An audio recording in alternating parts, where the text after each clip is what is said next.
আসসালামু আলাইকুম ভিউয়ার্স, আমি আরিফুর রহমান আপনাদের সামনে হাজির হয়েছি নতুন একটি ভিডিও নিয়ে। সম্প্রতি আপনারা লক্ষ্য করেছেন যে অনেক কোম্পানি নামের শেষে লিমিটেডের পরিবর্তে পিএলসি ব্যবহার করতে। আমি আজকের এই বিষয়টি আপনাদের সামনে উপস্থাপন করব, কেন কোম্পানিগুলো লিমিটেডের পরিবর্তে পিএলসি ব্যবহার করতেছে। আসুন শুরু করা যাক। যে সকল কোম্পানি শেয়ার বাজারে বা সিকিউরিটি এক্সচেঞ্জ এর তালিকাভুক্ত, ওই সকল কোম্পানিকে অবশ্যই নামের শেষে পিএলসি ব্যবহার করতে হবে। বাংলাদেশে তালিকাভুক্ত সকল কোম্পানিকে নামের শেষে পিএলসি ব্যবহার করা বাধ্যতামূলক।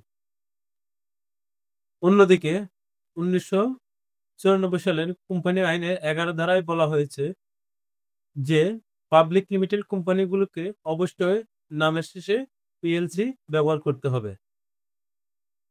এছাড়া আরো কিছু বৈশিষ্ট্য, যেমন যে সকল কোম্পানি শেয়ার সংখ্যা অসীম থাকে এবং তাদের অধিক মূলধন থাকে, ওই সকল কোম্পানি অবশ্যই নামের শেষে পিএলসি ব্যবহার করতে হবে।